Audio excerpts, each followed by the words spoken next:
name is Nora. I'm going to 6th grade at Bothwell, and I am reading To the Copper Country. It's about Mihaela's journey with her family.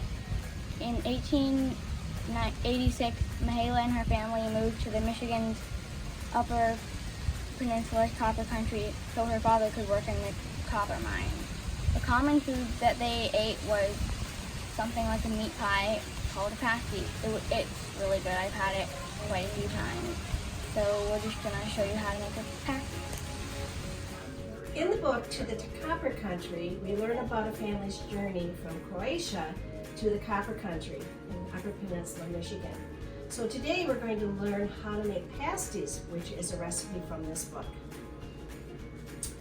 And my family came from Finland, and it's been a tradition to make pasties.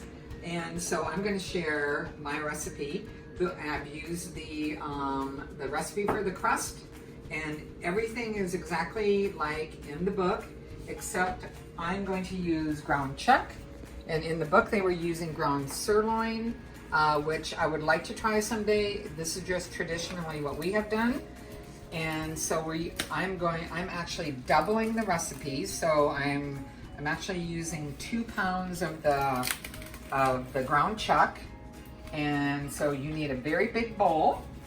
But I feel like when you're going through all the work to chop up all the vegetables, you might as well make a lot of them, because it takes some time and a lot of work.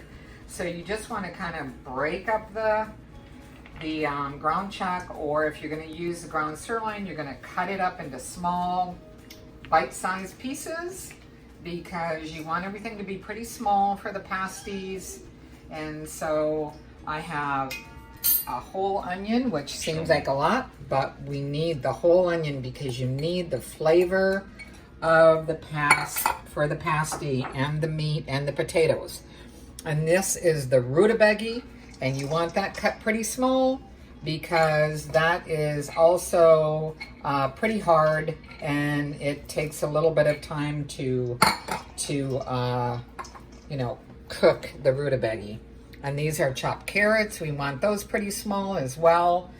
The recipe doesn't say carrots, but we're putting carrots in.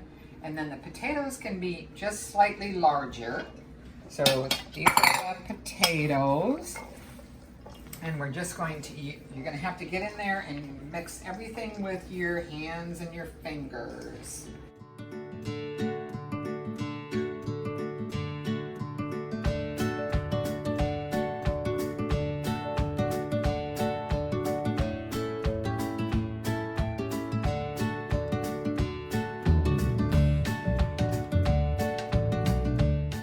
All of the filling. I'm using a 1 cup measurement, and you want to press it down in your cup and then form it to a little more of an oval. Then I like to put a little bit of butter, a couple pads of butter on here. Then you want to make sure that you put a little bit of ice water on the edge, and that's going to help to seal the crust together. And then you're going to pick it up and you're going to flip the crust over the edge. And you're going to come in and press it down. Now, if there's some of the crust that is sticking out a little bit too much, I cut it off.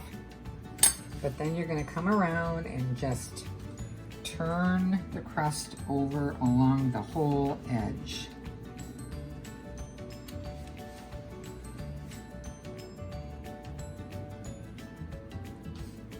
And if your crust cracks a little bit, it doesn't matter, because we need to have a few little air holes in there anyway.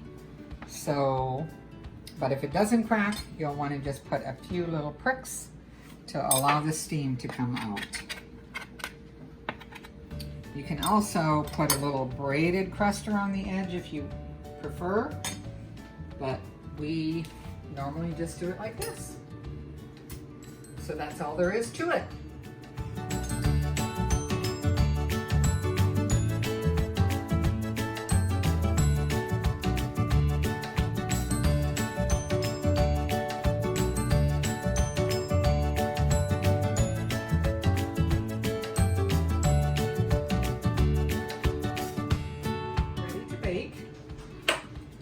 put them in the oven at 350 preheated oven for 1 hour. Enjoy the aroma and let them set for 15 minutes before you eat them. And they will be delicious.